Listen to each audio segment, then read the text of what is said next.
Hola, buenas tardes, bienvenidos de nuevo a mi canal.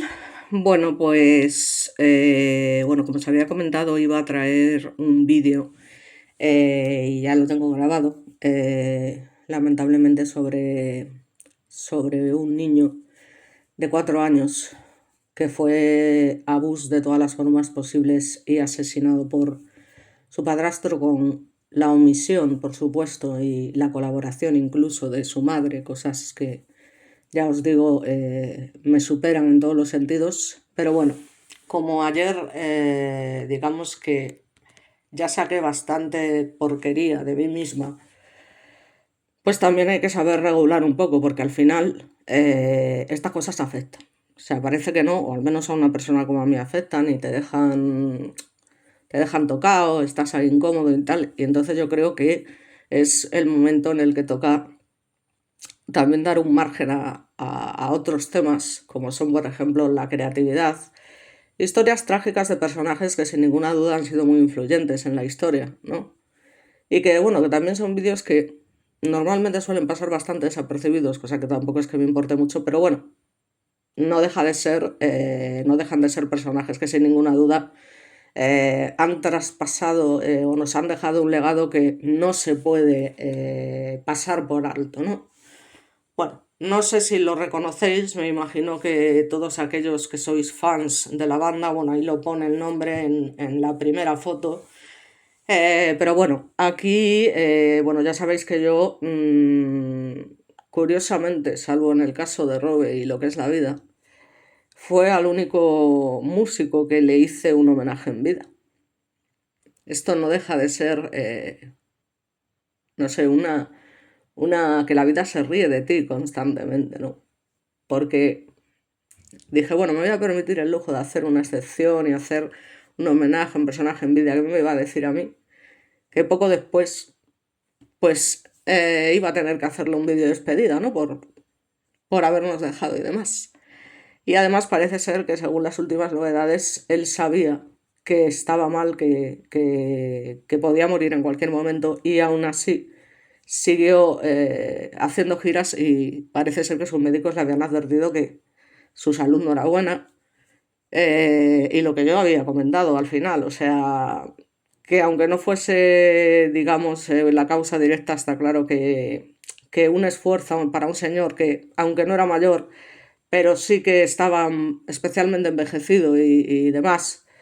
Lo de los excesos lo voy a dejar de lado porque ahí tenemos a Mick Jagger siendo padre con 73 años y que tiene a día de hoy 81 y dice si cualquiera lo diría. En fin, y excesos, vamos, como el y Richard, por ejemplo, pues tampoco creo que haya tenido robe, ¿sabes? Pero bueno, por el motivo que sea, unos tienen unas saludes más endebles que otras, y que me iba a decir a mí, ¿no? Lo que es el destino de decir, joder, le hago un homenaje en vida o una tal, y nos deja. Y, y bueno, ya hablaré de algunas cosas, de algunas novedades en su momento. Ahora mismo, pues no me quiero poner mal. Bueno, pues aquí tenemos nada más y nada menos que a Sid Barrett, que bueno, sin ninguna duda ha sido un personaje digno de mención y en todos los sentidos. Porque si ha habido un personaje excéntrico, extraño, con una personalidad sin ninguna duda única, ha sido este individuo, ¿no?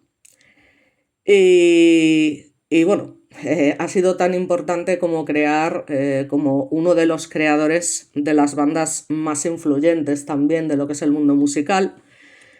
Y aunque a mí personalmente, y lo voy a decir así, no es una banda que me haya gustado especialmente, así de claro, o sea, bueno, yo sé de gente que le encanta y demás, por supuesto.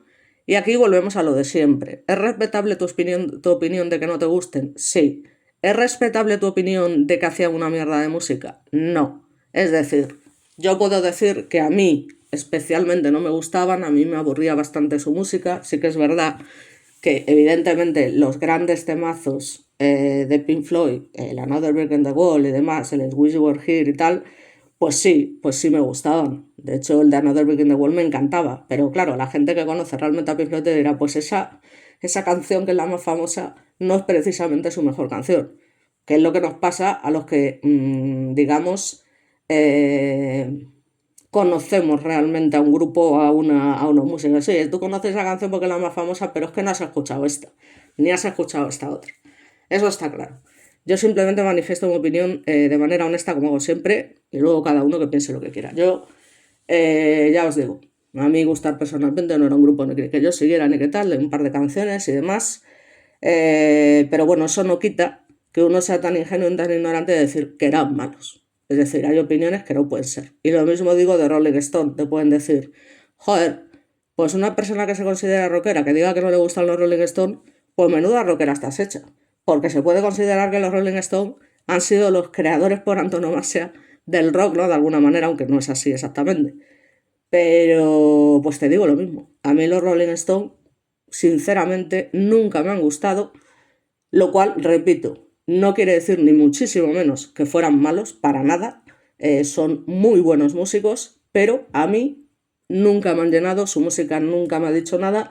Y sí, pues a ver, dentro de una biografía tan larga como la suya, pues evidentemente hay canciones que te tienen que gustar sí o sí, porque después de tener no sé cuántos mil discos publicados, pues hombre, es complicado que haya alguna que digas tú, hombre, alguna te gustará, pues sí, pero ya te digo, o sea, tres o cuatro. No, no tal. Así que bueno, que quede claro que bueno, cada uno tiene sus gustos y yo soy más de, pues eso, de Ramones, de Misfits, soy un poco más de quizá de punk rock, de Grunge, de Alice in Chains, incluso Black Sabbath, de Judas Priest y tal, pero a mí, incluso heavy metal, ¿no? Metallica, tal, que de los Rolling Stones, ¿no? Y por decirlo de alguna manera, y siendo honesta, es que siempre me cayeron mal, ¿vale?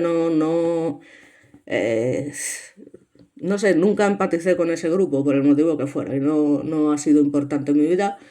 Y además he conocido a algún payaso en mi vida que, en fin, que era fanático de los Rolling Stones y no porque no era payaso por ser fanático de los Rolling Stones, pero era payaso por otros muchos motivos que, en fin, no vamos a hablar de esas cosas, ¿no? Porque al final siempre hablo mucho de mí misma y, bueno, lo siento, pero bueno.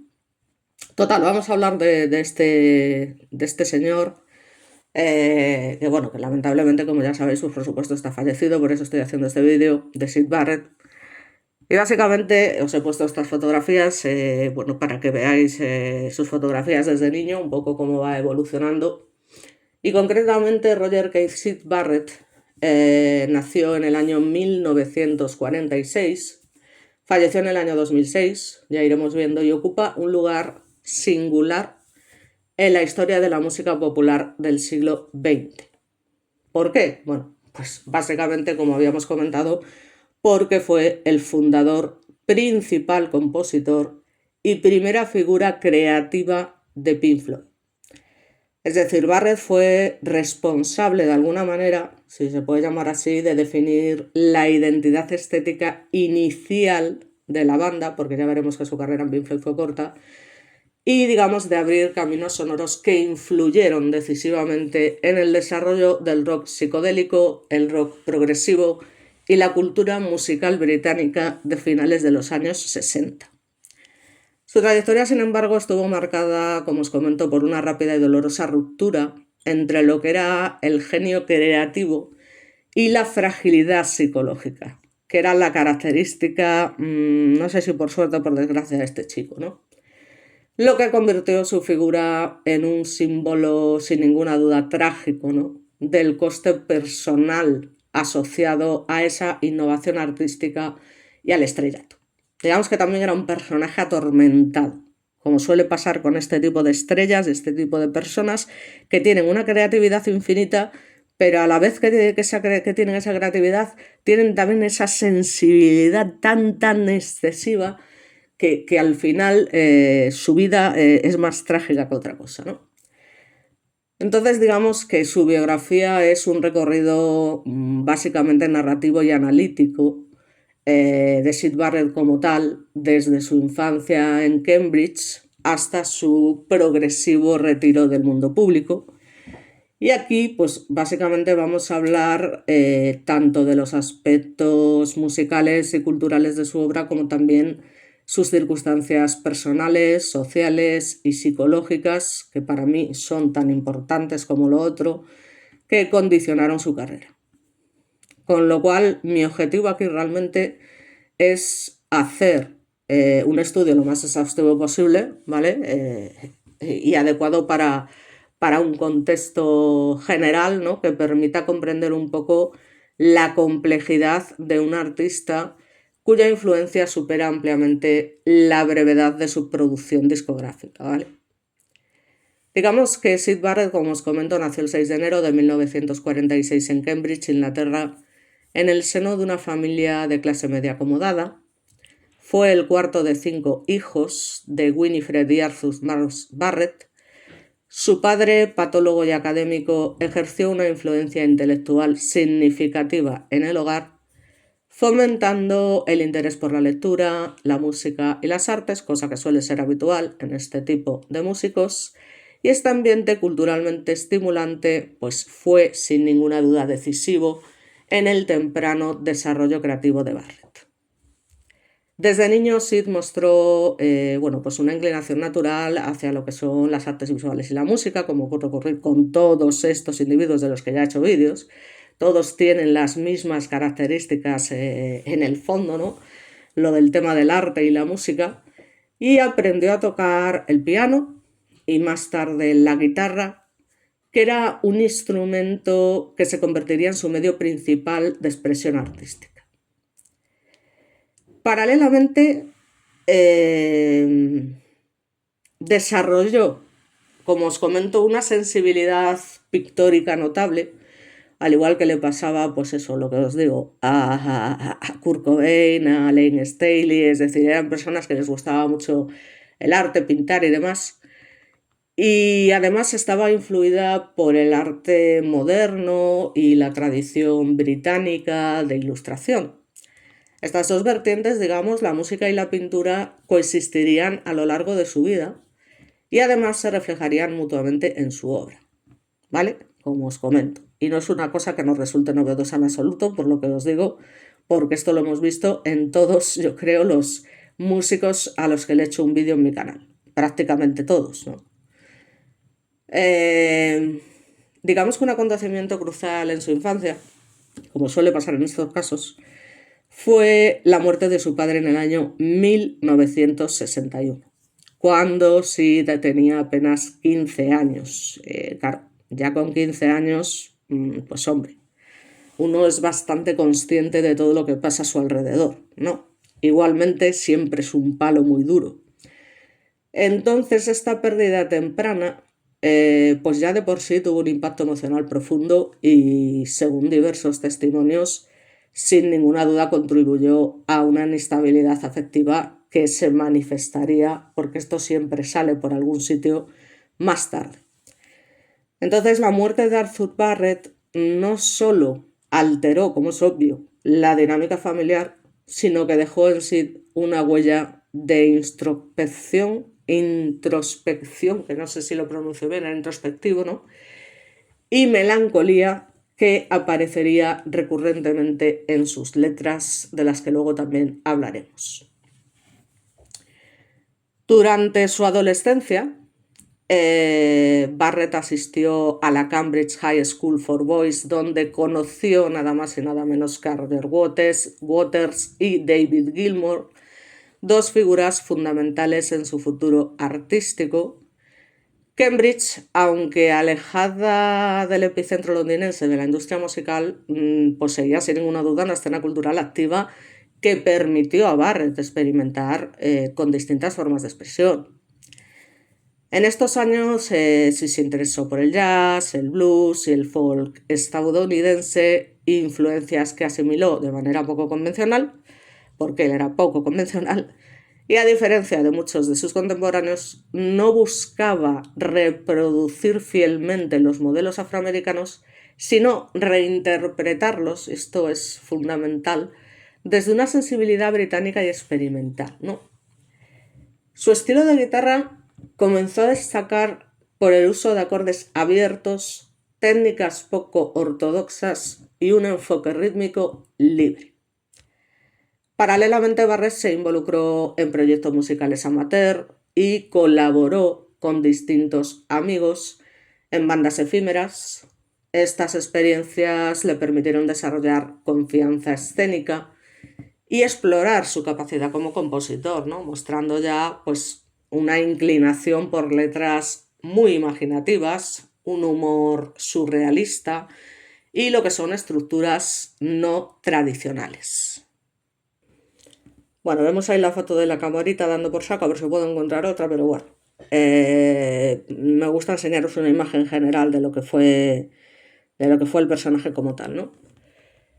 Entonces vamos a hablar de lo que fue ya el culmen, ¿no? de la figura de Syd Barrett, que fue la fundación de Pink Floyd y su consolidación creativa, que realmente, como os digo, fue muy corta y abarcó básicamente del año 1964 al año 1966.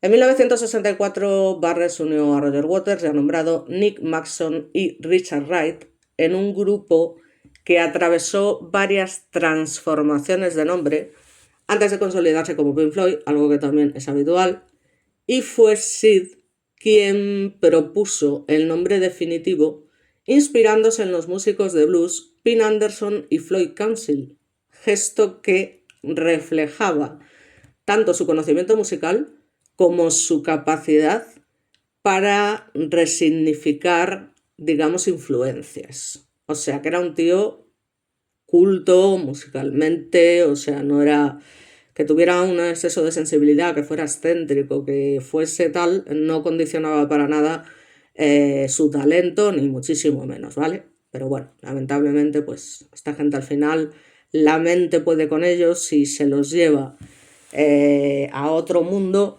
antes de lo que debería y es lo que hay. Entonces digamos que durante esta etapa inicial Barrett emergió rápidamente como el líder creativo del grupo. O sea que no nos flipemos, ¿no? Porque por el hecho de que hubiese estado poquito tiempo ahí, no se le puede negar que fue el creador de alguna manera de la banda, ¿no? Habrá gente que sepa mucho más de Pink Floyd, de hecho conozco a alguno que me dirá, oye, pues vale, pero yo digo lo que conozco y demás, ¿no? Entonces, digamos que su carisma, su estética excéntrica y esa imaginación compositiva no dejaron de definir, digamos, la identidad temprana de Pink Floyd, o sea, tal cual. Entonces, en un contexto que estaba totalmente marcado por la explosión de la contracultura londinense, el grupo se integró a la escena underground, actuando en clubs como el Lufo Club y convirtiéndose en referentes del rock psicodélico británico. Digamos que las composiciones de Barrett destacaban por su lirismo infantilizado, referencias a cuentos, gatos, bicicletas y paisajes oníricos, ¿no? Una cosa curiosa. Así como por un uso innovador del sonido. En el escenario Syd experimentaba como una especie de retroceso, ¿no? De feedback, distorsión y efectos electrónicos, anticipando técnicas que luego serían centrales, y esto es con lo que nos tenemos que quedar en el rock experimental. Así que bueno, en el año 1967 marcó, digamos, el punto más alto de la carrera pública de Syd Barrett con el lanzamiento del álbum The Piper at the Gates of Dawn, grabado en Abbey Road Studios simultáneamente a las sesiones de Sgt. Pepper's Lonely Hearts Club Band de The Beatles. El disco representa una síntesis de la visión artística de Barrett, nada más y nada menos. Así que como principal compositor, Syd aportó canciones que combinaban melodías accesibles con letras surrealistas y arreglos experimentales, ¿no? ¿Os imagináis una persona que en sus canciones pues habla de gatos, de bicicletas, de tal, ¿no? O sea, no suele ser tampoco una cosa que digamos muy habitual, ¿no? Entonces tenemos temas como Astronomy Domine, Lucifer Sun y Bike, que revelan una imaginación desbordante, sin ninguna duda, y una comprensión intuitiva del potencial expresivo, ¿no?, del estudio de grabación. Críticamente, pues bueno, el álbum fue bien recibido y por supuesto consolidó a la banda Pink Floyd como una de las bandas más prometedoras de la escena psicodélica. Sin embargo, aquí vamos a empezar con el tema chungo. El éxito trajo consigo una presión creciente y una exposición mediática para la que Barrett, como muchos otros, no estaba preparado. Así que aquí comenzamos lo que es, como tal, el deterioro psicológico y también, lamentablemente, algo que va unido, ya os digo, a este mundo sí o sí, de una forma o de otra, de mayor o menor forma, pero yo creo que no hay ni un solo músico, que bueno, siempre habrá la excepción que confirme la regla, que no ha jugueteado o que no se ha visto envuelto en este tema, que es el consumo de drogas. Concretamente en el año 1967 al 1968, ¿no? Entonces, a medida que la popularidad de Pink Floyd aumentaba, pues el comportamiento de Syd Barrett comenzó a volverse errático. De hecho, ya veremos posteriormente algunas imágenes que es que solamente verlo dices, madre mía. El deterioro físico, o sea, se veía a la legua que era una persona enferma mental, sin ninguna duda. Bueno, es triste, pero es así. Durante conciertos y sesiones de grabación, básicamente, pues mostraba dificultades para concentrarse, se quedaba inmóvil en el escenario o tocaba una sola nota repetidamente. Y claro, como pasa siempre, como pasó con Lane, como pasó con... En fin, pues todas estas conductas empiezan a generar tensiones internas en la banda. Cosa obvia, ¿no? Sobre todo cuando estás, digamos, en la cima, estás empezando a alcanzar una popularidad y demás, y resulta que uno de los miembros principales de la banda, pues empieza a padecer este tipo de problemas, pues al final, joder, esto se termina resintiendo sí o sí. Entonces, el consumo intensivo que tenía del LSD y otras sustancias psicodélicas, pues ha sido constantemente señalado como un factor, digamos, agravante, ya te digo, de su deterioro mental. O sea, que ya había un deterioro mental previo, ¿vale? Es decir, no nos confundamos, no fueron las drogas las que lo llevaron a un deterioro mental ni a un deterioro psicológico. Es decir, ese deterioro ya existía previamente y lo que hacen lógicamente las drogas son empeorarlo sustancialmente. Entonces, es lo que os digo, fue sin ninguna duda un factor que agravó ese deterioro, ¿vale? Pero que no fue el causante como tal. No obstante, bueno, pues muchos biógrafos coinciden en que las drogas no fueron la causa única, ¿no? Como digo yo, sino un catalizador de una fragilidad psicológica persistente. Básicamente lo que yo he dicho, o sea, es que él ya tenía ese problema, probablemente lo del tema de la muerte de su padre a los 15 años y otra serie de cosas que le pudiera tener en la cabeza, pues evidentemente influyeron en este deterioro, como comento.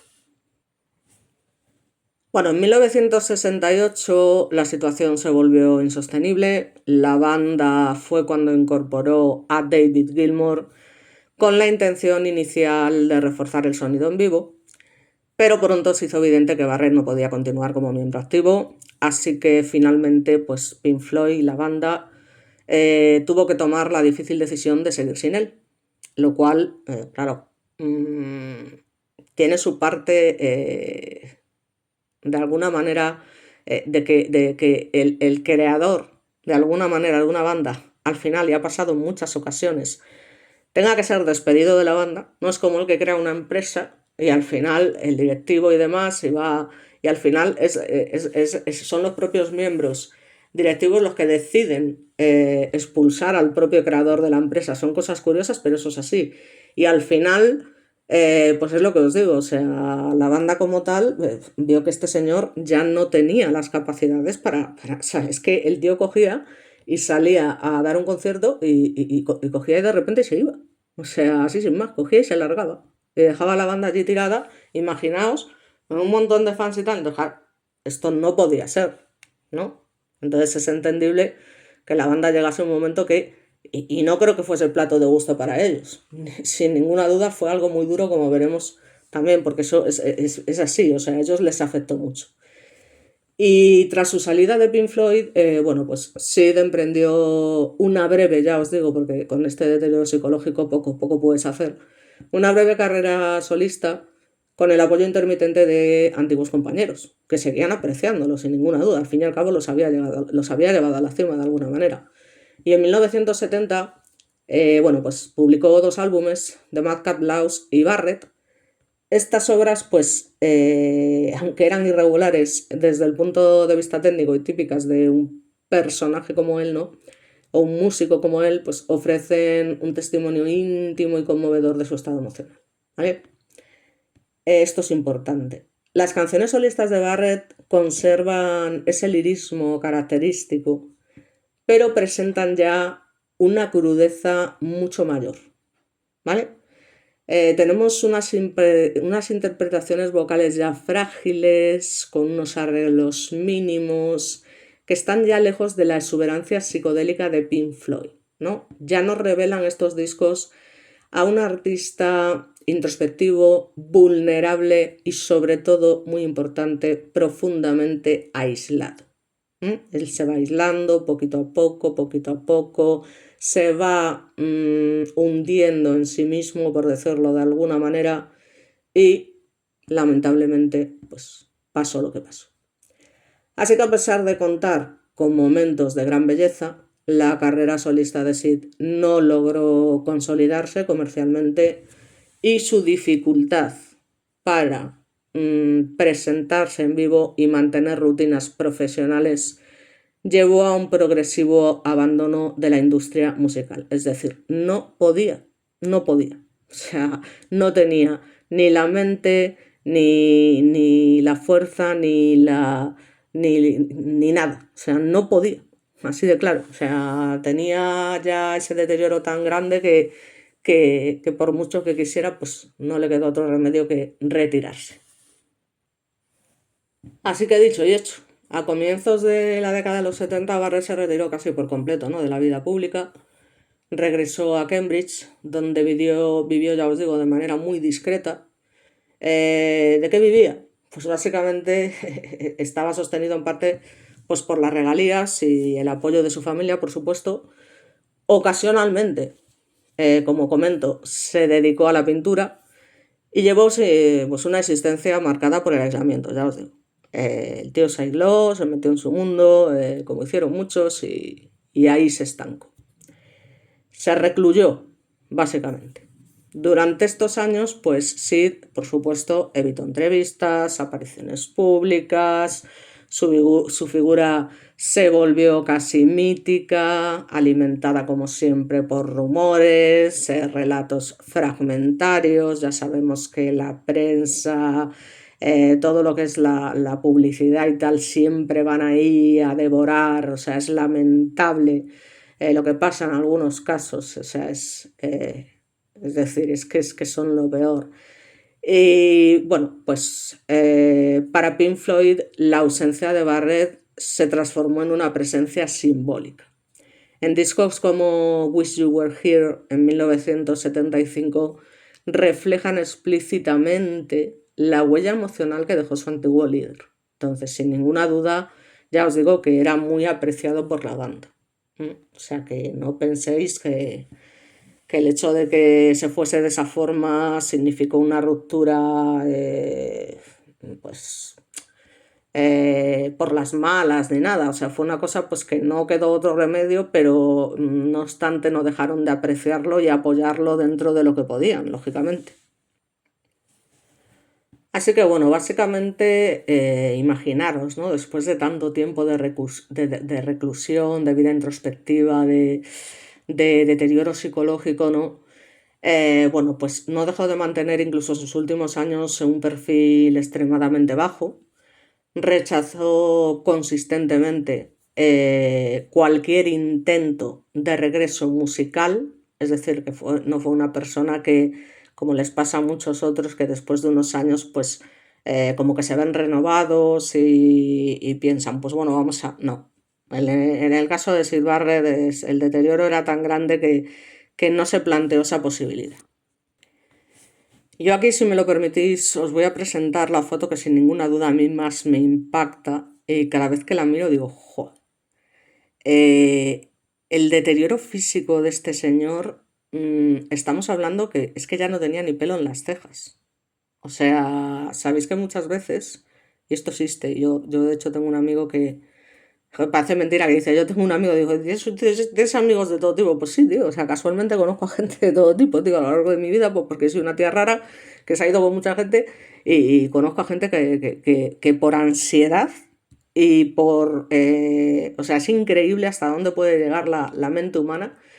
Perdió todo el pelo del cuerpo. Todo el pelo. O sea, alucinante. Dices tú, jolín, ¿cómo tiene que ser la ansiedad de grande para que alguien pierda todo el pelo? Bueno, pues esta foto, esta imagen me recuerda un poco a eso.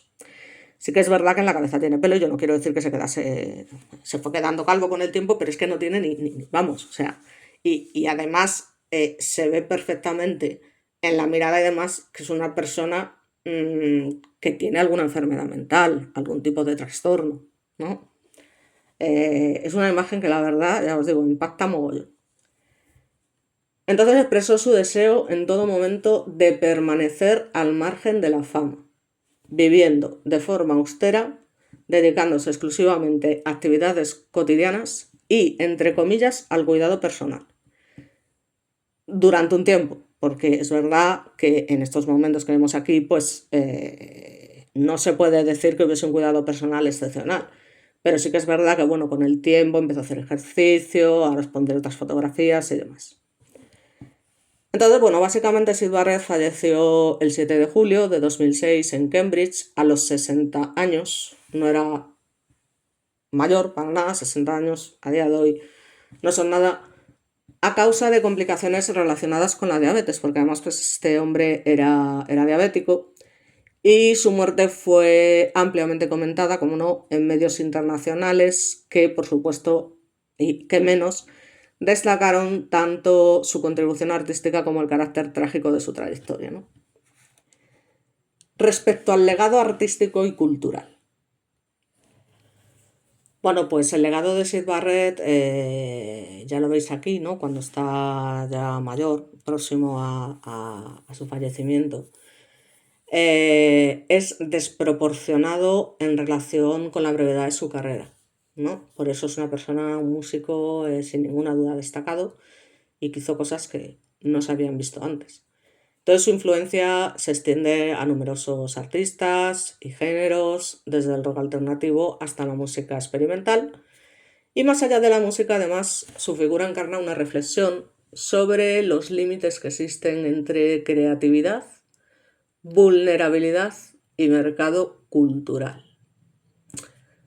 Digamos que Barrett redefinió el papel del compositor de rock como creador poético y visionario, y su obra pues continuó siendo sin ninguna duda objeto de análisis académico, pero bueno, su vida marcada por el contraste entre genialidad y fragilidad, que es lo que suele pasar con los grandes genios, es que es así, o sea, son genios, pero oye, pues como le pasó a Van Gogh o como a mogollón de, o sea, son cosas que son así, o sea, yo creo que son genios precisamente por eso, no sé, porque tienen esa sensibilidad, esa vulnerabilidad tan especial, o sea, y eso a la vez los lleva a la cima y a la vez los destruye, ¿no? O sea, es una cosa, joder, que no deja de sorprenderme, ¿no? Pero es así, o al menos yo creo que es así. Entonces, bueno, pues esto lógicamente siguió y sigue generando debates sobre el tema de la salud mental y esto es súper importante en contextos artísticos, ¿no? Así que bueno, yo creo que hemos dicho lo más importante, no se puede decir, bueno, pues que a modo de conclusión, sin ninguna duda Syd Barrett fue un artista profundamente original, cuya contribución al desarrollo del rock moderno resulta incuestionable. Su biografía no puede reducirse a una narrativa de caída y tragedia, sino que debe entenderse como la historia de una, como os digo, sensibilidad excepcional enfrentada a circunstancias personales y sociales complejas. ¿Vale? Desde sus primeros años en Cambridge hasta su silencioso retiro, Barrett dejó una obra que continúa inspirando y desafiando a oyentes, músicos e investigadores, y tanto su vida como su música permanecen como un recordatorio de la potencia creativa del arte y de la necesidad de comprender al artista más allá del mito. Que esto es algo que parece joder, que la gente no entiende, ¿no? Y es más el rumoreo, el rin por detrás de, no, que este tío, y mira, y el aspecto y demás, ¿no? Pues oye, ¿qué queréis que os diga? A más de uno ya le hubiese gustado tener la genialidad que tuvo este señor, ¿no? O sea, es que esto es así. O sea, entonces, bueno, pues se puede decir misa, pero este señor, sin ninguna duda, pues ya os digo, es que creó nada más y nada menos que una banda, pues que no se puede negar, como digo yo, independientemente de que te guste más o menos, pues muy buena. O sea, muy buena. Y muy influyente en todos los sentidos, ¿no? Entonces, ¿quién no conoce a Pink Floyd? Es que aunque sea por las veces que nos han machacado con el tema de Another Brick in the Wall y que ha sido banda sonora de películas y de, bueno, en fin. Y a mí esa canción me encanta, te lo digo, me la he escuchado cientos millones de veces y es una canción de las que tengo en mi lista de Spotify. O sea, yo ya te digo que no me gustan en general, o sea, es un poco como me duermo. Pero, bueno, oye, es lo que te digo, la gente, hay mucha gente muy inteligente que le encanta Pink Floyd, o sea, te quiero decir. Entonces, bueno, a lo mejor si un día te propones cogerte toda la discografía del grupo y ponerte a escucharla seriamente, pues, y la escuchas una y otra vez, pues a lo mejor al final te termina encantando y dices, joder, ¿y cómo podías decir yo esto, no? Pero vamos, cosas que pasan. Os voy a hablar un poquito, porque creo que es importante, de las letras, un poco de sus canciones, digamos, más significativas de alguna manera, porque creo que es importante y a modo de despedida, un poco ya habiendo dejado claro lo que fue su legado, ¿no? Bueno, por ejemplo, en la canción Astronomy Domine, bueno, a lo mejor se pronuncia de otra manera, los expertos que lo digan si quieren, del año 1967, hablamos de un contexto donde es una canción básicamente de apertura de Piper at the Gates of Dawn, escrita casi íntegramente por Barrett, y que funciona un poco como manifiesto estético del primer Pink Floyd, ¿no? ¿Cuál es el significado? Si es que se puede, porque a mí, claro, el tema de lo que significan las canciones es siempre muy relativo, porque depende también un poco de las interpretaciones de los que lo escucha. Para unos puede significar una cosa y para otros otra muy diferente.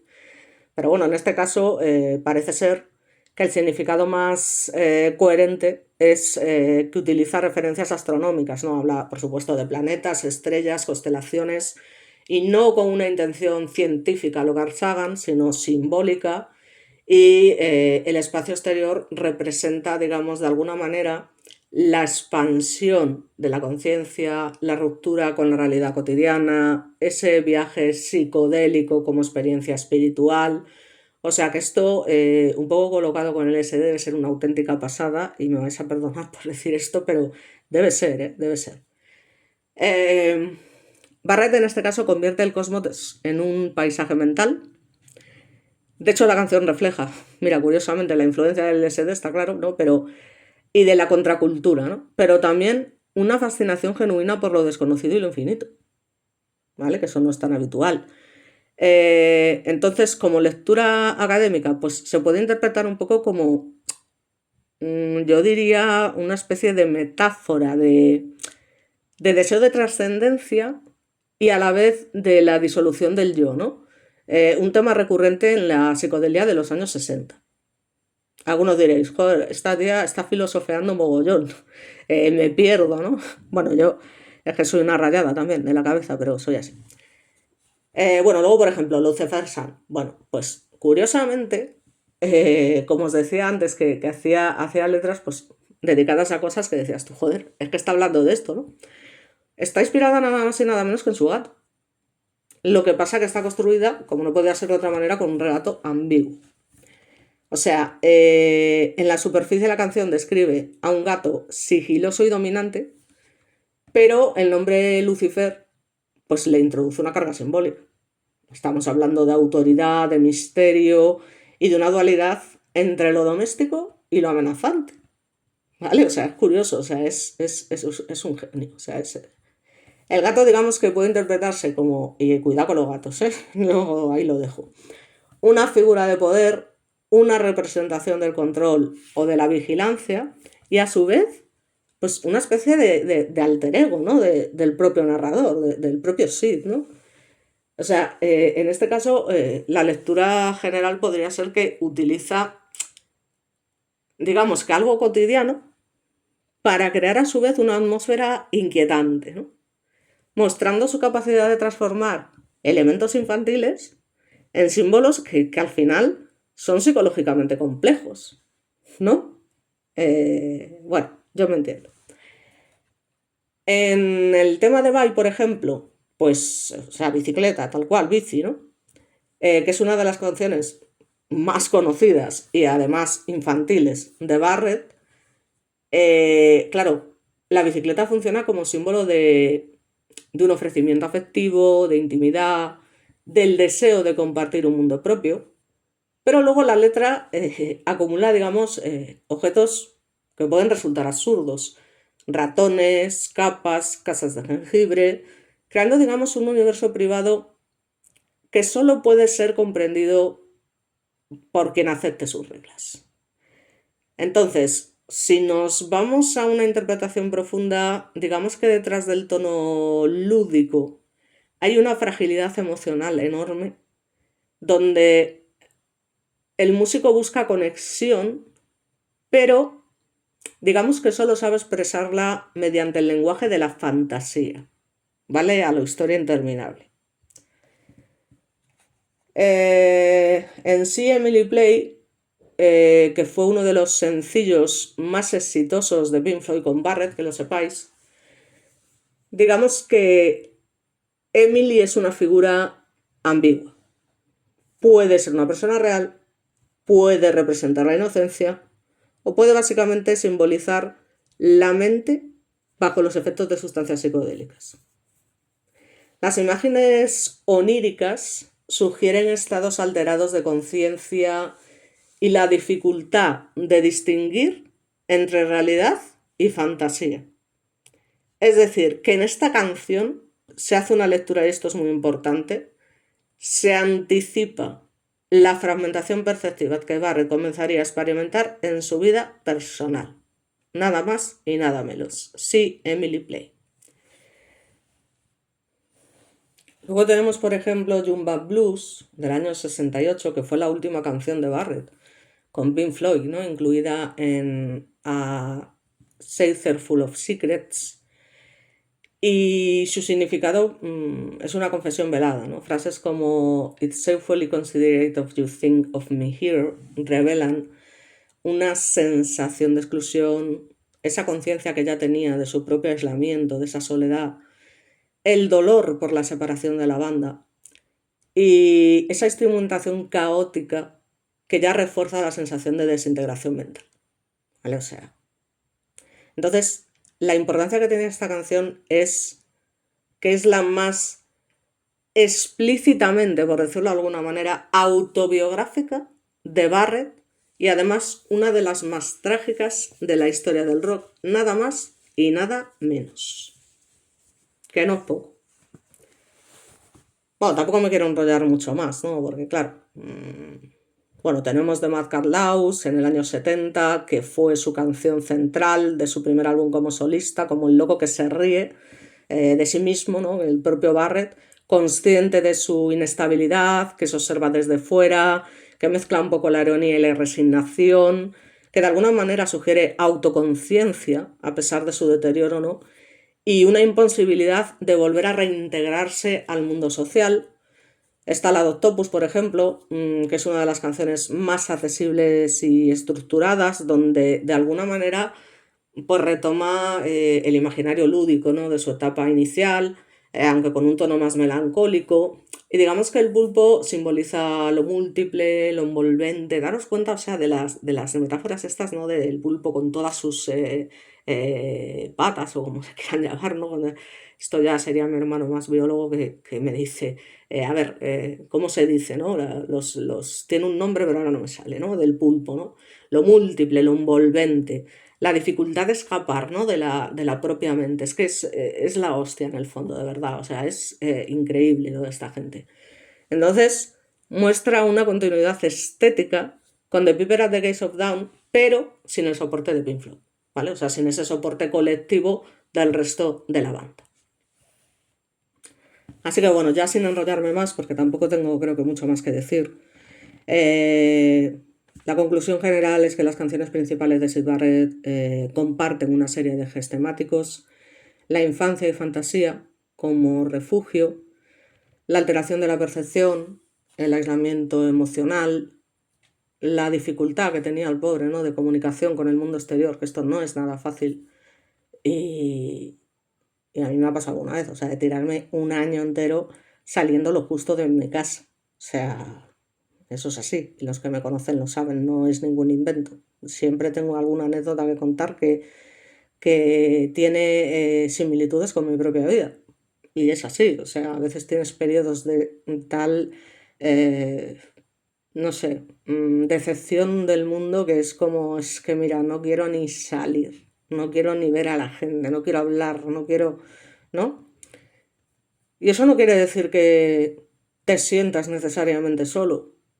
Mm, Tienes 20.000 cosas interesantes por hacer, desde leer un libro hasta ver una buena serie, hasta crear un vídeo, hasta eh, hacer algo de ejercicio, escuchar muchísima música. Y no necesariamente te sientes solo, al menos a mí me ha pasado y no me he sentido sola. Evidentemente, pues, joder, están ahí tus mejores amigos, está la gente que te quiere, que tal, y que tira de ti un poco, ¿no? En esos momentos y que te llaman y que venga, que salgas y te tienen que estar ahí. Y haces de vez en cuando, a veces incluso haces el ademán, venga, sí, sí, y luego en el último momento te rajas, porque me ha pasado 20.000 veces, pero también es verdad que hay veces, pues, que tienes que ceder porque tus amigos están ahí, te necesitan y al final también sufren contigo. Y eso es una realidad. Hablo de los amigos de verdad, que son muy pocos, pero es así. Y luego, bueno, hay conocidos, joder, que mm, son conocidos con los que tienes una relación muy especial también. No puedes decir que sean tus mejores amigos, pero joder, son colegas. Digamos que son personas con las que también compartes muchas cosas y con las que has vivido también experiencias muy buenas y que también están ahí de alguna manera, ¿vale? Que lógicamente no es como un mejor amigo que si hace falta que te abra la puerta de su casa y te diga, si quieres pasar una temporada en mi casa, es esto, siéntete como si estuvieras tal, que los mejores amigos hacen cualquier cosa por ti. Hay colegas que no van a hacer cualquier cosa por ti y no te van a decir, oye, mira, quédate en mi casa si quieres un año entero. No te lo van a decir, pero sí que están ahí de alguna manera también, ¿no? Y te escriben, y oye, ¿cómo lo llevas? ¿Y cómo va la cosa? Venga, joder, anímate, pero si tú vales mucho, pero si tú intentan siempre, vete a tomar un café conmigo, coño, tal. Y al final, pues es gente que te hace siempre mucha ilusión ver, que te hace ilusión recordar algunas cosas. Joder, ¿te acuerdas cuando tal? ¿Te acuerdas?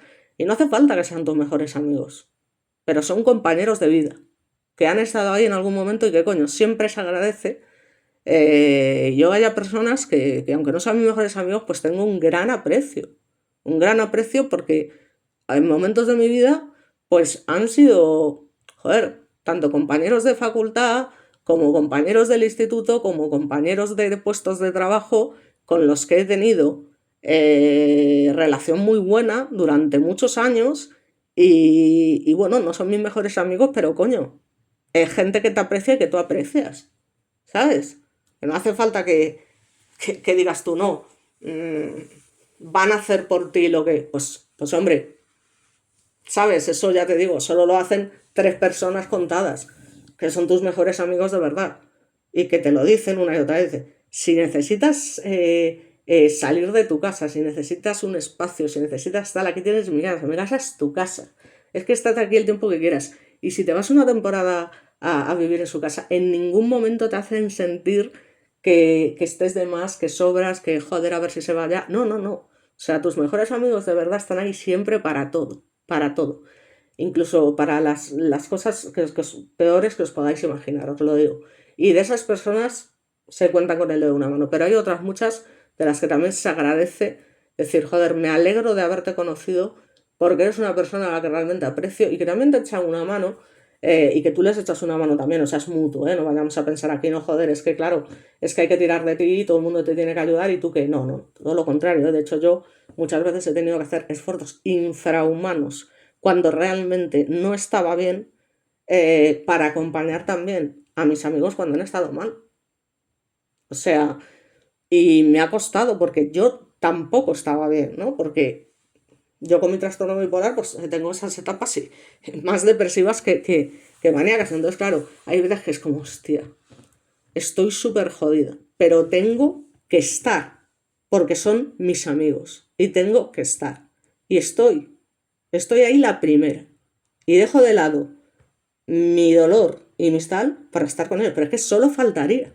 O sea, es que esto no es ningún sacrificio. Es algo que hago porque quiero hacer y porque necesito hacerlo. Y ahora me está pasando, por ejemplo, con mi mejor amigo. O sea, mi mejor amigo ha sufrido una desgracia terrible, pero terrible, a nivel familiar. Lo está pasando fatal. Se le ha jodido la vida, ¿vale? De alguna manera.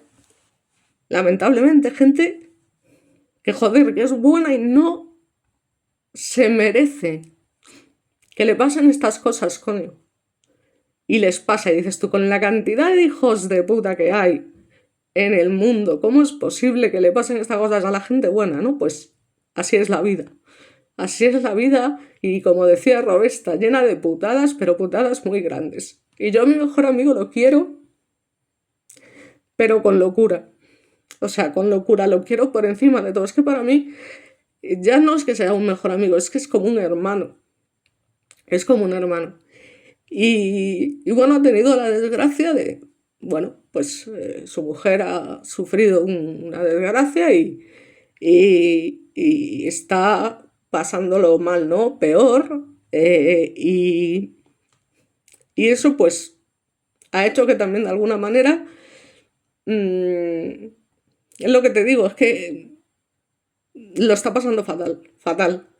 Y yo, pues estoy ahí siempre y venga y le escribo y tal, pero hace un montón de tiempo que no lo veo porque es que no puede no puedo ir ni a la boda de su hermano, ¿no? Por decirlo de alguna manera. Y joder, dices tú, es que manda huevos, coño, joder, es que me cago en todo. Entonces estas cosas, me vais a perdonar que me ponga así, pero joder, no ayudan tampoco, coño, porque dices, joder, es que si yo estoy mal, pero también mis mejores amigos están mal, ¿vale? Porque también, joder, alguna amiga que también lo mismo, o sea que personas que han sido toda su vida alegres, que siempre han tenido una sonrisa en la cara, personas que son amigas de todo el mundo, estas que dices tú, joder, macho, te llevas bien con todo el mundo. Yo no, yo era una persona que era muy elitista, muy, como me caigan mal lo vas a notar, porque vas a ver mi careto de culo, pero vamos, claramente.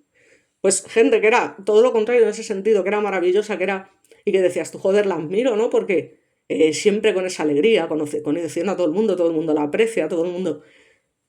Y ves también esa transformación de personas que han sido tal, y de repente pues pasan por una fase que dices tú, hostia, y ves a esa persona que tanto quieres porque es también tu mejor amiga, una de ellas, y dices, joder, ¿cómo es posible que esta chica, con lo que ha sido y tal, y digo, y ahora mismo esté? Entonces al final todos, ¿vale? Todos sufrimos de una manera u otra. O sea, no es una cosa exclusiva de las personas que tenemos alguna enfermedad mental.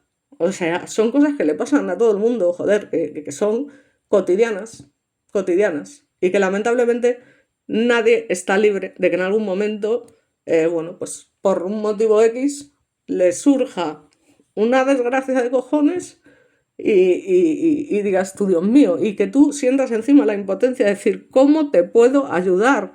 ¿Qué puedo hacer por ti? O sea, déjame estar más cerca para echarte una mano, pero es que no hay una manera de arreglar ciertas cosas. Entonces, joder, pues al final todo se suma, coño, todo se suma. Y para mí los amigos son tan importantes o más, y desde luego que muchos miembros de la familia, o sea, eso que lo tengas clarísimo, o sea, porque al final los amigos de verdad son las personas y la familia que nosotros elegimos y que te dan muchísimo más y con muchas más creces que lo que te da mucha gente de tu propia familia con la que, en fin, ¿vale? Entonces, bueno, como siempre me voy por los cerros, pero me da igual, porque realmente, joder, las cosas hay que sacarlas, y hay que hablarlas, y hay que manifestarlas, y tienen que salir, porque coño, si no salen te las comes y entonces al final te autodestruyes.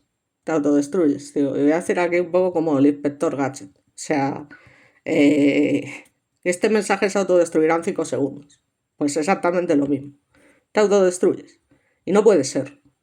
Porque hay gente a la que sí, que de verdad es importante en tu vida, como por supuesto mi hijo y mis sobrinas, que para mí son la luz. La luz. Y por ellos, lo que sea. O sea, y lo que sea. Y te dan la vida que a veces parece que te falta, ¿no? Y son lo más importante, sin ninguna duda. Así que bueno, perdonadme por este corte así tan radical, pero bueno, estábamos diciendo que bueno, que las conclusiones generales que compartían una serie de ejes temáticos de infancia y fantasía como refugio, de alteración de percepción, aislamiento emocional y esa dificultad de comunicación con el mundo exterior. Y bueno, pues leídas en conjunto, sus letras forman un relato, digamos, fragmentado de creatividad absoluta, vulnerabilidad también absoluta y un progresivo retraimiento que explica su enorme interés académico y cultural. Así que bueno, con esto yo creo que ya he dicho suficiente, el vídeo se prolonga, además estos vídeos, no sé por qué la gente no... hay gente que me ha propuesto, y haz 2 canales, uno por una parte que hable de músicos y de tal, y otro que hable de criminología, porque como que son temas que al final son tan distintos entre ellos que los que te siguen por el tema de los crímenes, pues a lo mejor no les interesa el tema musical. Sí, es una opción. Pero bueno, al final estamos hablando de un canal que se llama Crimen y Tragedia. Y la vida de este tipo de artistas, al menos a los que yo les he dedicado un vídeo, al final no deja de ser trágica. Con lo cual, para mí también, pues, tiene que ver con el canal y con el nombre que tiene mi canal. Así que, bueno, pues lo vea más gente o no. Oye, ¿qué le vamos a hacer, no? También depende de la gente de donde sea, la gente que te ve, de donde sea, de donde deje de ser, la cultura musical que tengan, la edad, o sea, tiene muchas cosas que ver. Así que bueno, por mi parte nada más, un homenaje a este gran hombre que lamentablemente tuvo esa vida trágica precisamente por esa gran sensibilidad y que no dejó de ser un auténtico genio. Así que muchas gracias a Syd Barrett por todo lo que aportó y muchas gracias a todos, que paséis un buen día y nos vemos en el próximo vídeo.